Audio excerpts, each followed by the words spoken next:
puedes tener paz en la tormenta, fe y esperanza cuando no puedas seguir.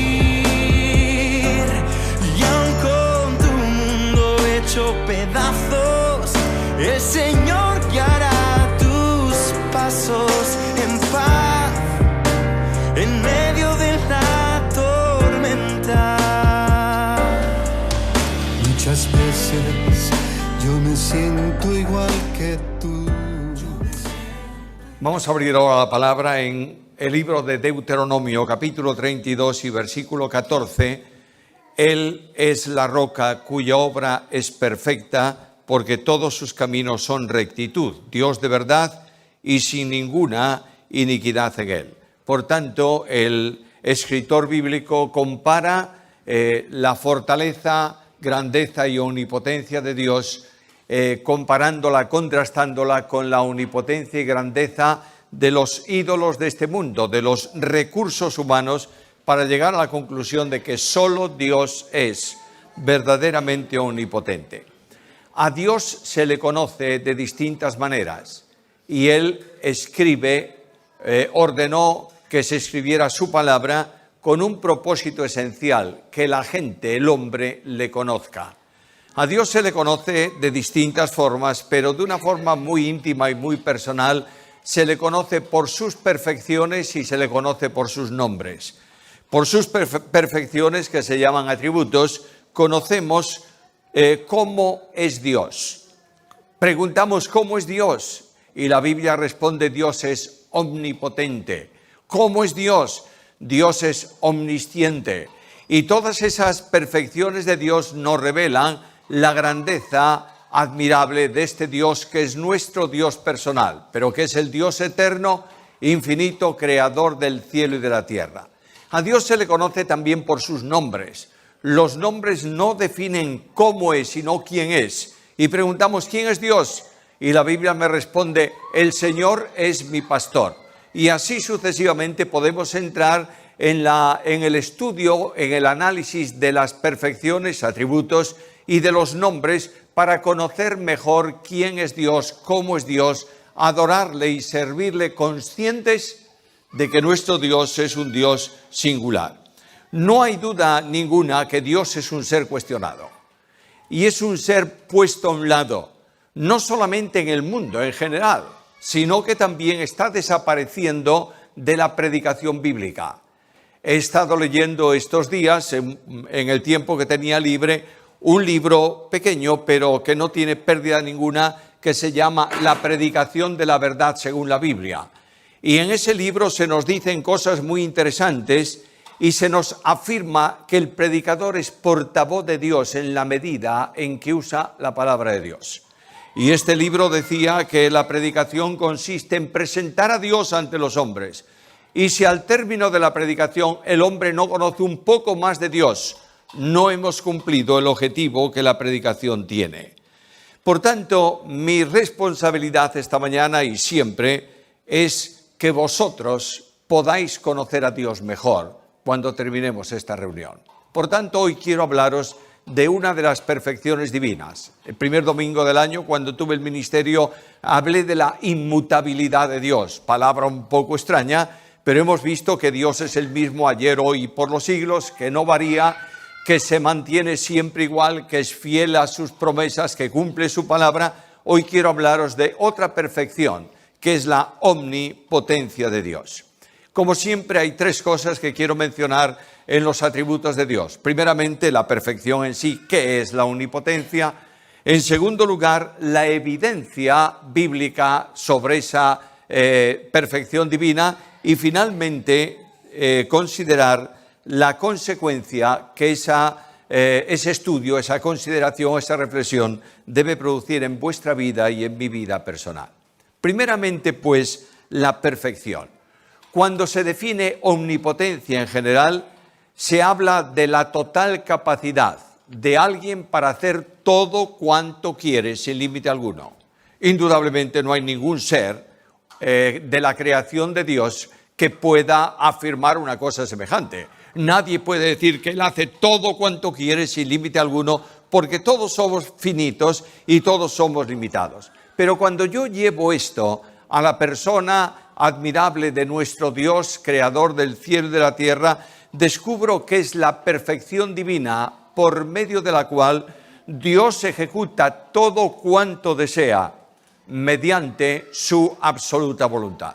Es decir, Dios determina, Dios expresa la voluntad y esa voluntad de Dios se realiza siempre, sin ningún límite posible, alcanzando todo cuanto Dios se ha propuesto alcanzar. Ahora alguien me dice todo, le diré que la única limitación a la omnipotencia de Dios está en lo que pudiera suponer un conflicto con las otras perfecciones. Por ejemplo, ¿Dios puede hacer todo? Sí, pero Dios no puede mentir. Dios puede hacer todo sin duda ninguna, pero Dios no puede pecar. Dios puede hacer todo, no hay duda que puede hacerla, pero Dios no puede cambiar. Por tanto, la omnipotencia de Dios está vinculada al resto de sus perfecciones y no hace Dios nada que pueda contradecir alguna de ellas. Por eso es necesario estudiar y conocer las perfecciones de Dios, los atributos de Dios, para conocer mejor las acciones omnipotentes de Dios. La Biblia habla permanentemente a lo largo de toda ella de la omnipotencia divina.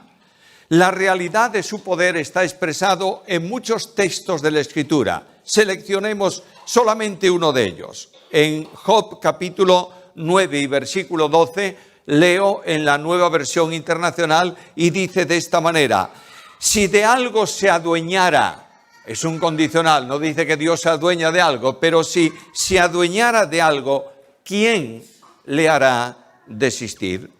La afirmación del salmista es muy paralela a esto y el escritor dice así: nuestro Dios está en los cielos, todo lo que quiso lo ha hecho. Salmo 115, versículo 3.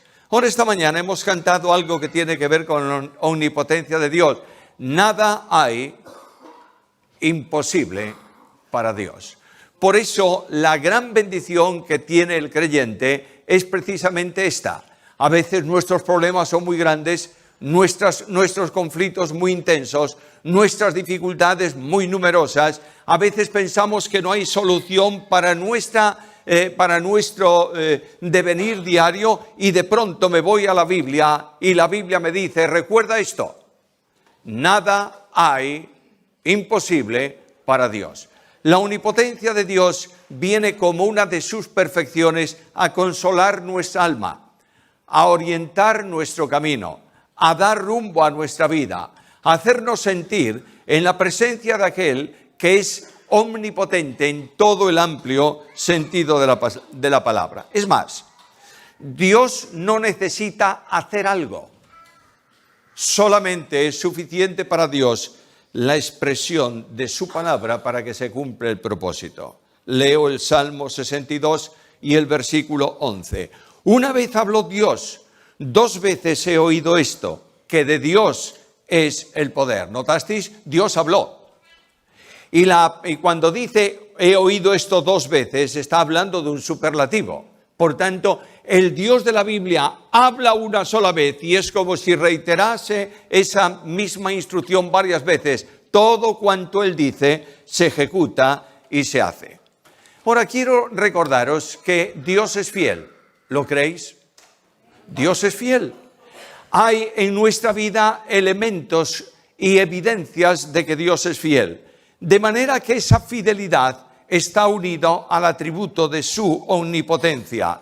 Por eso dice el Señor en Mateo capítulo 5 y versículo 18 estas palabras: porque de cierto os digo que hasta que pase el cielo y la tierra, ni una jota ni una tilde pasarán de ningún modo de la ley hasta que todo se haya realizado. Dios dijo su palabra y se cumplirá inexorablemente. ¿Por qué? Porque no solamente la dijo Dios, sino que la hace omnipotente porque expresa su determinación personal. Cristo nos hace pensar y reflexionar en algo. El cielo y la tierra pasarán, pero mis palabras no pasarán. cómo me condiciona este versículo últimamente. Cada vez que tengo el privilegio de ministrar la palabra de Dios delante de mucha o de poca gente, este versículo marca inexorablemente mi punto de orientación. No es mi palabra la que Dios bendice, es su palabra. Y lamentablemente en el mundo evangélico de hoy, la palabra de Dios está siendo colocada un tanto a un lado para usarla como instrumento al servicio del predicador.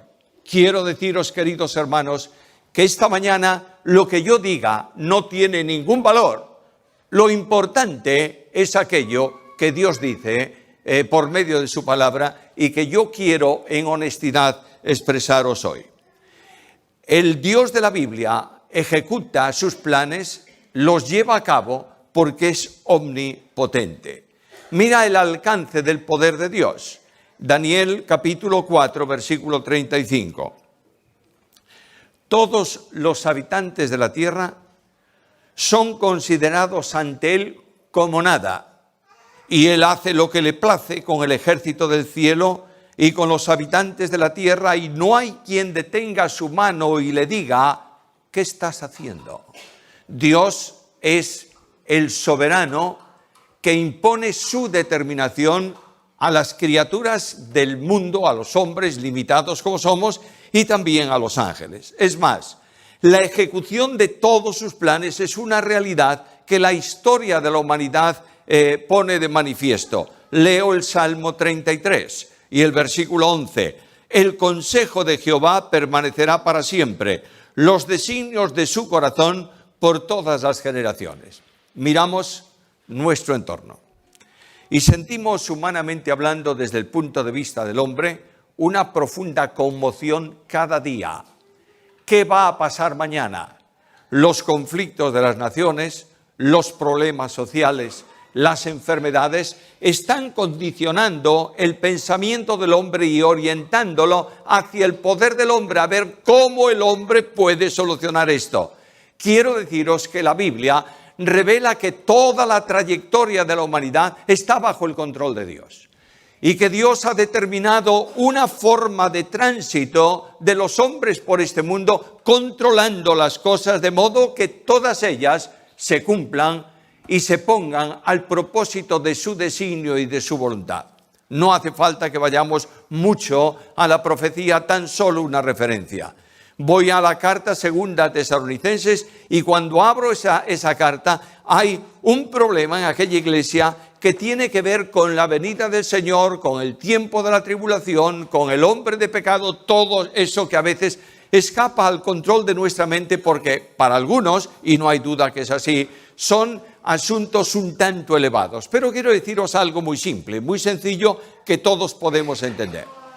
Cuando Satanás, el primer pecador de la creación de Dios, se levanta contra Dios, determina colocar su trono de gobierno, al lado del trono de Dios. Y dice que los ángeles le servirían a él, un gobierno paralelo al de Dios. Dios, ocúpate de tus cosas, yo de las mías. Y el Dios omnipotente, soberano, discierne el pensamiento del corazón de Satanás.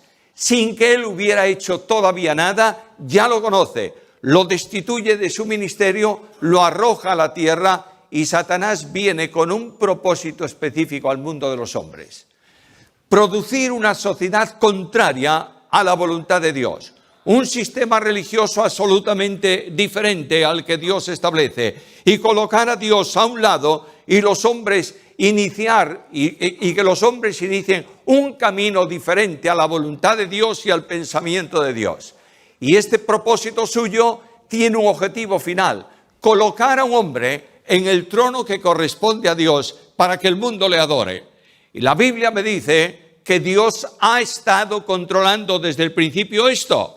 Y dice que un día Dios permitirá por un tiempo muy pequeño que el proyecto diabólico para el mundo se cumpla y un hombre ocupe el centro del pensamiento y de la adoración de todo el mundo y aparentemente ha ganado en su guerra contra Dios. Pero me voy al Salmo 2 y leo aquella determinación del Omnipotente. He puesto a mi rey sobre Sión, mi santo monte. Nota lo que dice el versículo. Yo hubiera dicho ese versículo de otra manera. Pondré un día a mi rey sobre Sión. Pero el versículo habla de un tiempo pasado. ¿Por qué?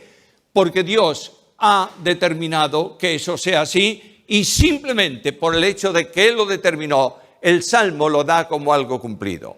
Un día el Señor, Rey de reyes y Señor de señores, vendrá a este mundo. Eliminará toda la resistencia de los hombres contra Dios. Se sentará en el trono de Dios en la tierra para gobernar la tierra por un tiempo y nosotros reinaremos también con Él.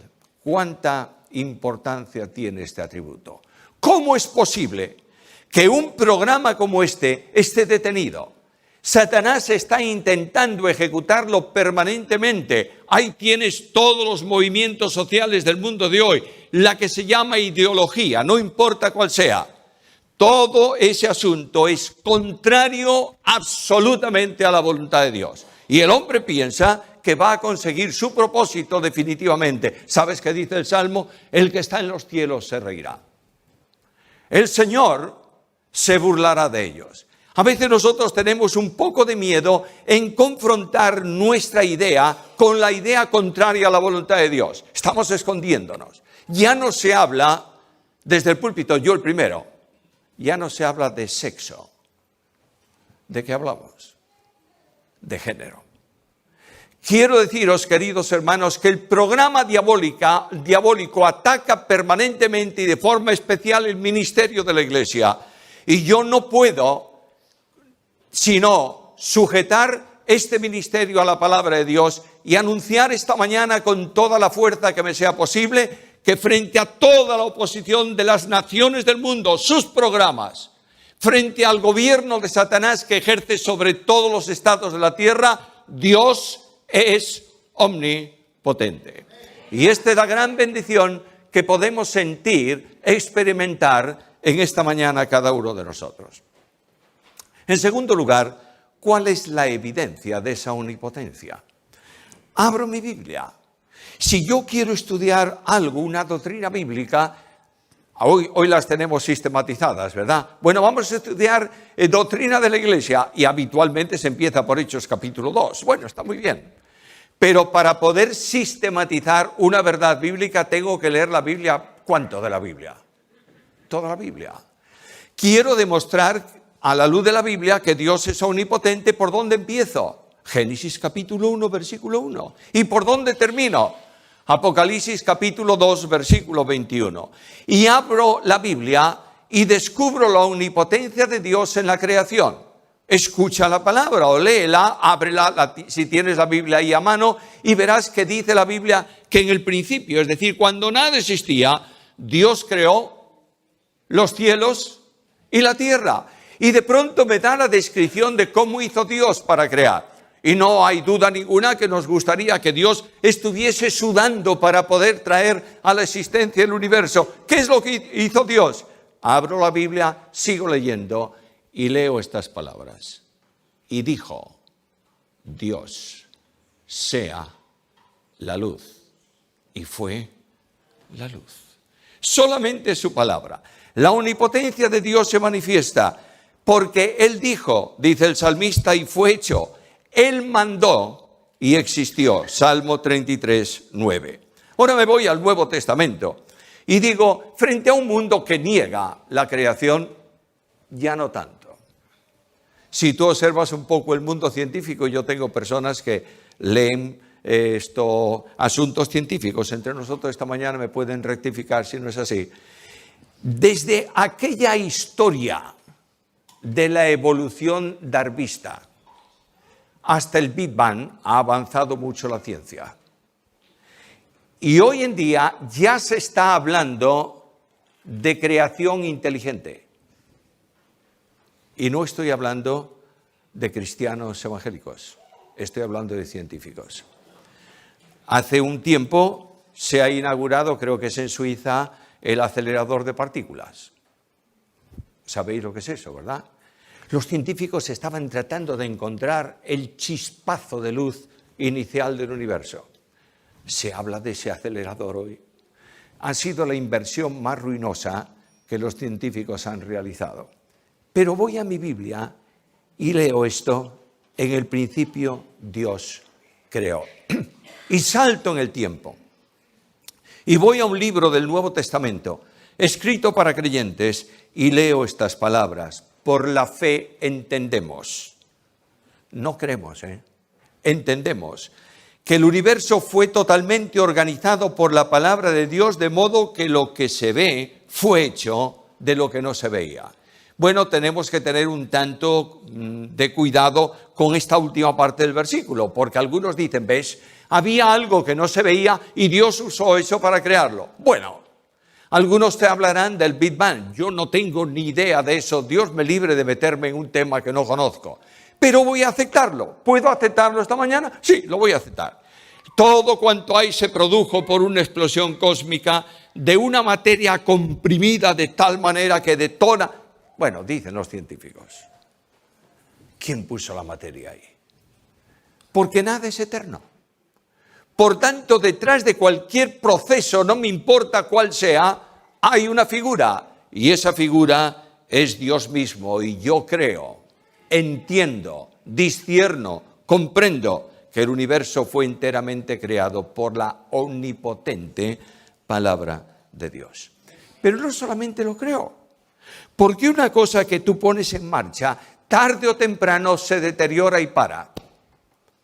El otro día salí para aquí para saludar a los pastores el miércoles pasado y salí de casa y dije, es temprano, 10:10. Y llegué y fuimos a tomar un café juntos. Yo dije, bueno, es temprano, 10:10. Sin darme cuenta, ¿sabe lo que había pasado? El reloj lo tenía sin pila, estaba parado, siempre era temprano para mí. Ese reloj, construido con toda la ciencia humana, ¿por qué se para? Bueno, se para porque es un elemento construido por el hombre. Yo miro todo el universo y descubro que el Dios de la omnipotencia ha provisto de todos los recursos, de los más elementales hasta los más grandes, para sustentar armónicamente todo cuanto él hizo. Escucha el libro de Job, capítulo 8, versículo 11. ¿Crece el junco sin lodo? No. ¿Crece el prado sin agua? No. El Dios que crea el junco le da los materiales suficientes para que pueda alimentarse y seguir adelante. Y el Dios que crea la hierba le da el alimento, los nutrientes por el agua para que pueda mantenerse. Es más, me voy a la Biblia. Sigo preguntando, ¿es posible esta omnipotencia conservadora de Dios? Y me voy al Salmo 104, versículo 30. Y en ese versículo leo estas palabras. Habla de los animales, de la vida aquí en la tierra, y dice, le quitas el aliento, el hálito, y mueren. ¿Qué más? Envías tu espíritu y renuevas la faz de la tierra. De manera que el Dios de la Biblia está no solamente en el poder creador, sino en el poder conservador. ¿Y cómo conserva? De la misma manera que crea. Voy a Hebreos capítulo 1 y versículo 3, y allí me dice que todo el universo fue creado y conservado por su palabra. El Dios de la Biblia ha dicho un día, sea el día y la noche, el verano y el invierno, el calor y el frío, la sementera y la siega. Y desde que Dios dijo eso, esto se produce inexorablemente a lo largo de la historia de la humanidad. La precisión de los astros conmociona. Tenía un amigo, muy amigo mío, algunos de aquí lo conocen, se llamaba Jesús Rico. Yo no sé si todos conocisteis o algunos de los mayores, sí. Vivía en Cangas, este era un científico. Científico y como científico un hombre un tanto extraño en algunas cosas. Era doctor en matemáticas y resulta que le gustó tanto la enseñanza de niños que se hizo maestro nacional y daba clases en un colegio en Cangas, pero era astrónomo además, no astrólogo, astrónomo. Recibía fotografías de las sondas marineras en aquel tiempo y me llamaba y me decía, ¿quieres venir a ver algo muy bello? Bueno, estaba con él un rato, charlábamos y un día me dijo, te voy a decir un secreto, no lo digas a mi mujer, por favor. Mandé pulir un espejo a Alemania porque el telescopio que tengo no es bastante potente. Yo le dije, eso debe ser muy caro, ¿verdad? Dijo, muy caro. Por eso no se lo digas a mi mujer. No, en absoluto. No quiero conflictos matrimoniales. Por fin llegó el espejo, montó el telescopio y me dijo, ayer lo puse en marcha, quiero inaugurarlo hoy, os invito a cenar. Y allí fuimos, Esther y yo, a Cangas, a cenar. Las dos mujeres se pusieron a hablar de no sé qué. Y Rico me dio una lección de astronomía y especialmente de manejos de telescopio. Bueno, y me dice, ¿qué querrías ver? Y yo, que soy un ignorante en esto también, se me ocurrió decirle, me encantaría ver Júpiter. Y él miró el reloj y dijo, está todavía muy bajo. Sacó su regla de cálculo, nunca utilizó una calculadora electrónica. Cuando yo un día le dije, ¿por qué no te compras una? Me dijo, esto es perfecto. Usaba la regla de cálculo y me dijo, dentro de hora y cuarto estará a la vista en el telescopio. Bueno, nos fuimos a cenar, charlamos largo y tendido y de pronto sonó el reloj que tenía al lado del telescopio. Dijo, vamos. Y me dijo, mira en el visor y en el haz para señalar el lugar en el centro estaba el planeta. Y yo le dije, ¿cómo lo sabes? Dice, sí, es sencillo. Si todos los astros se mueven cronométricamente desde siempre. Me dijo, ¿quieres ver algo más? Dije, no, con esto me llega. Y fuimos a charlar. Dios ha establecido por su palabra algo que es imposible de admitir y de pensar por la ciencia de los hombres. Nada escapa al control de Dios. ¿Nada? Nada. Ni Satanás. Voy al libro de Job y ahí viene Satanás con todo su ímpetu para hacer sufrir a un creyente. Lo hará siempre, es su oficio, lamentablemente. Levantará calumnias contra los creyentes entre los hombres. Nos acusará delante de Dios como fiscal nocivo y malvado. Este Satanás parece que tiene todo el poder, que tiene toda la fuerza, y voy al libro de Job, y Satanás le pide permiso a Dios para tocar la salud de Job. Y un poco más adelante le dice a Dios, no ha sido bastante, déjame un poco más. ¿Y qué le dice Dios? Todo menos su vida. Por tanto, los demonios, toda la potestad de tinieblas, todo el ejército desplegado contra la obra de Dios está bajo el control de Dios, porque Dios es omnipotente. Sigo en mi Biblia y veo a Jesucristo. ¿Cuál es la misión y ministerio esencial de Cristo antes de la cruz? Revelar a Dios. A veces se le pone a Cristo un ministerio que no tuvo o no vino para ese ministerio. A veces se habla de que Cristo fue enviado por Dios al mundo para establecer el reino de Dios en la tierra y que Cristo ofreció ese reino a Israel. Israel rechazó el reino, Dios se sintió fracasado y tuvo que meter en el sitio de Israel a la iglesia para que el programa suyo no se estorbe. ¡Qué tontería más grande! Cristo no vino al mundo en su primera venida para reinar. Vino para morir. El reino ocurrirá más adelante, en un tiempo determinado. Pero cuando Cristo viene al mundo de los hombres, comienza, dice Marcos, predicando el evangelio ¿de qué? Del reino. Cristo viene para revelar, para manifestar, para poner delante de los hombres la realidad de Dios. El Dios de muchos de los hombres de su tiempo era el Dios de la religión, de prácticas, de normas, de conductas, de formas, de hipocresía. Cristo viene para poner delante de los hombres la gloriosa realidad de la dimensión admirable del Dios eterno, y para que los hombres que no pueden ver a Dios, que es espíritu directamente, lo vean por medio de la naturaleza humana de nuestro Señor Jesucristo. Y veo al Señor Jesús. Y cuando está en la tierra observo la omnipotencia divina. La naturaleza obedece a su palabra.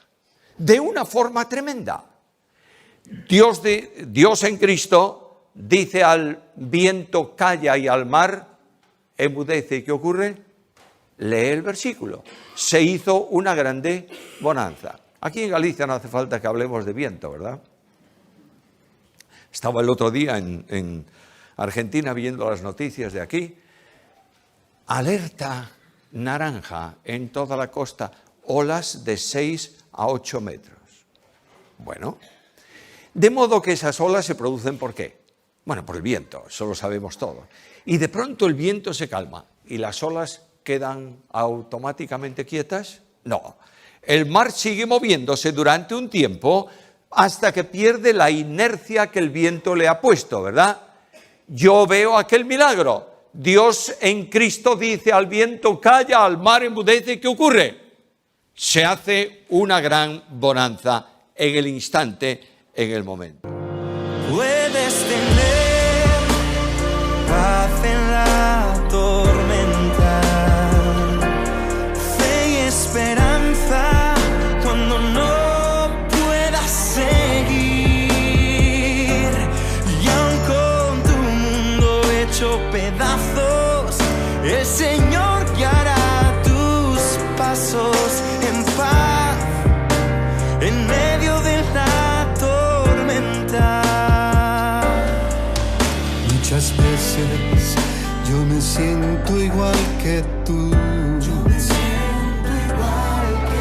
Y mi corazón anhela